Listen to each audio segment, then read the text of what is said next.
I got so much motherfucking design on right now. Break it down, bring it back, make it clap. I got 3 old thoughts, new block, wear that thing. Bitches on my line, and you know. Halo, kembali lagi bersama saya Trinopi Mardalianasia dengan NIM 2205169. Nah, hari ini kita akan membahas tentang teori belajar. Apa sih itu teori belajar? Belajar dalam dunia pendidikan merupakan konsep pengetahuan yang banyak dilakukan oleh pendidik. Guru yang berperan sebagai pendidik atau pengajar akan berusaha menyampaikan ilmu pengetahuan kepada murid-muridnya atau peserta didik dengan sungguh-sungguh dan giat. Nah, satu hal yang perlu diketahui dari proses belajar mengajar adalah ilmu pengetahuan yang didapat, dan bertambahnya ilmu pengetahuan hanya salah satu bagian kecil dari kegiatan untuk membentuk kepribadian seutuhnya. Nah, dalam proses belajar ada yang namanya teori belajar. Teori belajar adalah suatu langkah-langkah yang dapat membantu guru atau pendidik untuk mendidik dan menyampaikan ilmu pengetahuan kepada murid atau peserta didik. Namun, ada beberapa guru yang lebih suka mengajar berdasarkan pengalaman saat belajar.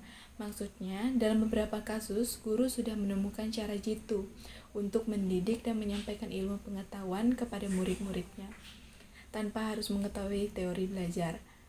Pada dasarnya, teori belajar sangatlah banyak, tapi yang sering digunakan oleh beberapa guru atau pendidik itu ada 4, yaitu teori belajar behaviorisme, yang kedua ada teori belajar kognitivisme, yang ketiga ada teori belajar konstruktivisme, dan yang keempat ada teori belajar humanisme.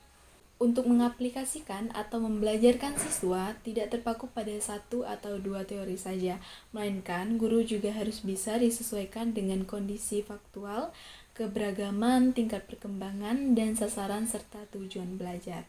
Namun harus diperhatikan tidak semua teori-teori belajar tersebut dipadukan dalam suatu sistem tersebut. Nah, di sini nantinya kita akan merangkum 4 teori tersebut. Yang pertama ada teori behaviorisme. Wittgenstein dan Berliner adalah 2 orang yang membuat teori belajar behavioristik atau behaviorisme. Nah, teori ini berisi tentang perubahan tingkah laku yang terjadi karena pengalaman belajar. Di dalam perkembangannya, teori ini menjadi aliran psikologi belajar memiliki pengaruh terhadap tujuan peningkatan teori belajar dan praktik dalam dunia pendidikan dan pembelajaran. Nah, aliran psikologis belajar ini juga dikenal sebagai aliran behavioristik. Aliran ini lebih mengutamakan terbentuknya perilaku yang dihasilkan oleh proses belajar. Nah, belajar itu sendiri merupakan interaksi antara stimulasi dengan respon. Menurut teori behavioristik, dalam proses belajar, mengajar yang terpenting adalah seorang itu akan dianggap telah belajar ketika dia sudah menunjukkan perubahan perilaku. Nah, dari teori ini juga, proses pembelajaran dapat diartikan sebagai stimulus atau respon. Dengan kata lain, input yang berupa stimulus dan output yang berupa respon. Nah, bentuk dari stimulus berupa penyampaian materi, pembentukan karakter, nasihat, dan lain-lain yang diberikan guru kepada muridnya. Sementara bentuk dari respon berupa reaksi atau tanggapan dari murid atau peserta didik terhadap stimulus yang diberikan oleh guru atau pendidik. Nah, proses yang terjadi di antara stimulus dan respon itu tidak dapat diamati dan diukur. Hal ini yang terpenting dan perlu diperhatikan adalah perilaku dari stimulus dan respon. Maksudnya, apa yang diberikan guru atau stimulus dan apa yang diterima oleh murid atau respon itu harus diperhatikan dan diukur. Hal itu dilakukan karena pengukuran stimulus dan respon merupakan hal yang penting agar dapat mengetahui apakah murid itu mengalami perubahan tingkah laku atau tidak. Nah, pada penerapannya atau proses pembelajaran teori belajar behavioristik ini sangat tergantung dari beberapa aspek, seperti tujuan pembelajaran, karakteristik murid, dan materi pembelajaran sehingga sampai dengan media pembelajaran dan fasilitas pembelajaran. Adapun dengan teori behavioristik ini, kelebihan yang didapat adalah di mana guru akan terbiasa untuk bersikap teliti, peka saat kondisi belajar mengajar. Nah, selanjutnya juga dengan adanya teori ini, guru akan lebih membiasakan muridnya untuk belajar mandiri, tetapi ketika muridnya kesulitan baru bertanya kepada guru. Selanjutnya juga dengan teori ini, guru dapat mengganti cara belajar atau stimulus yang satu dengan stimulus lainnya sehingga mendapatkan apa yang diterima oleh murid atau respon. Selanjutnya juga dengan teori ini, belajar itu sangat cocok untuk mendapatkan kemampuan yang mengandung unsur-unsur kecepatan, spontanitas, dan daya tahan. Nah, teori selanjutnya ada teori kognitif, di mana ada seorang psikolog asal Swiss yaitu Jean Piaget mengembangkan teori kognitif ini sehingga teori belajar kognitif disebut juga dengan teori belajar Piaget. Berkat teori dari Piaget terlahir perkembangan psikologi berpengaruh terhadap perkembangan konsep kecerdasan. Nah, teori kognitif ini berbicara tentang manusia membangun kemampuan kognitifnya dengan motivasi yang dilakukan oleh diri sendiri terhadap lingkungan. Nah, inti dari konsep teori ini adalah bagaimana munculnya dan diperolehnya suatu sigma atau rencana manusia dalam mengapresiasikan lingkungannya. Berdasarkan teori belajar kognitif, belajar merupakan proses perubahan persepsi dan pemahaman. Dengan kata lain, belajar itu tidak harus berbicara tentang perubahan tingkah laku atau sikap yang bisa diamati. Karena setiap orang itu memiliki pengalaman dan pengetahuan yang berbeda dan tertara rapi dalam bentuk struktur kognitif. Pengalaman dan pengetahuan inilah yang akan membuat kegiatan pembelajaran akan berjalan dengan baik. Teori ini dikatakan dapat berjalan dengan baik ketika materi pembelajar yang baru bisa beradaptasi dengan struktur kognitif atau kemampuan yang dimiliki oleh siswanya. Arti belajar dalam teori kognitif yaitu proses perseptual atau yang bisa dikatakan seperti perilaku seorang dapat dibentuk oleh persepsi dan pemahamannya dalam melihat situasi yang berhubungan dengan tujuan belajar mengajar. Nah, teori ini mempercayai bahwa belajar itu dihasilkan dari proses belajar mengajar.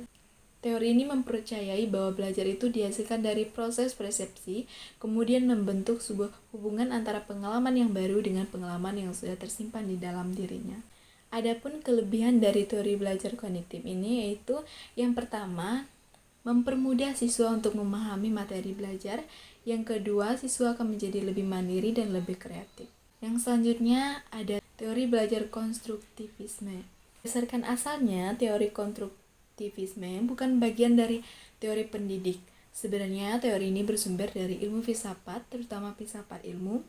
Dalam ilmu filsafat ini, hal yang bisa dibahas atau dijelaskan dalam teori ini adalah bagaimana proses terbentuknya pengetahuan manusia. Menurut teori konstruktivisme, pembentukan pengetahuan yang terjadi pada manusia itu berasal dari pengalaman-pengalaman yang telah dilaluinya. Dalam perkembangannya, teori belajar konstruktivisme ini menerima pengaruh dari ilmu psikologi, khususnya psikologi kognitif Piaget yang dimana kognitif Piaget sangat berkorelasi dengan psikologi manusia untuk mendapatkan pengetahuan. Jadi bisa dikatakan bahwa belajar adalah suatu proses yang dilakukan oleh murid atau peserta didik dalam membangun sebuah pengetahuan. Nah, konstruksi berarti membangun. Jadi teori belajar konstruktivisme adalah suatu usaha yang dilakukan untuk membangun tata hidup yang berbudaya modern. Teori belajar ini berlandaskan pembelajaran kontekstual. Dengan kata lain, manusia membangun pengetahuan sedikit demi sedikit yang hasilnya disebarkan melalui konteks yang terbatas dan dalam waktu yang direncanakan. Teori ini menekankan seorang yang belajar memiliki tujuan untuk menimbulkan bakatnya, menambah pengetahuan atau teknologi, menambah pengetahuan yang dimilikinya, dan lain-lain yang dibutuhkan untuk mengembangkan dirinya sendiri. Nah, adapun kelebihan dari teori belajar konstruktivisme ini, yang pertama, dalam proses belajar mengajar, guru itu dapat mengajarkan cara murid untuk mengeluarkan ide-ide atau sebuah gagasan dalam melatihnya agar bisa mengambil sebuah keputusan. Yang kedua, seorang murid atau semua murid itu bisa mengingat pelajaran yang sudah diajarkan karena mengikuti proses belajar mengajar secara langsung dan aktif. Yang ketiga, pengulangan pelajaran yang dilakukan secara berulang akan membuat murid lebih mudah untuk berinteraksi dan yakin bisa mengikuti pelajarannya. Yang keempat, proses belajar mengajar murid akan lebih mudah beradaptasi dengan lingkungannya dan mendapatkan pengetahuan baru, misalnya berinteraksi dengan teman-teman dan gurunya. Dan yang terakhir ada teori humanistik. Nah, teori ini lebih cenderung melibatkan perkembangan pengetahuan dan sisi kepribadian manusia. Hal ini dikarenakan humanistik itu sendiri merupakan ilmu yang memiliki segala sesuatu dari sisi kepribadian manusia. Teori ini juga bertujuan untuk membangun kepribadian manusia atau kepribadian murid dengan melakukan kegiatan-kegiatan yang positif. Nah, hal ini disebut dengan para pendidik atau guru yang mengajar dan mendidik menggunakan pendekatan humanistik. Guru atau pendidik dengan aliran humanistik akan mengutamakan hasil pembelajaran berupa kemampuan positif yang dimiliki oleh murid.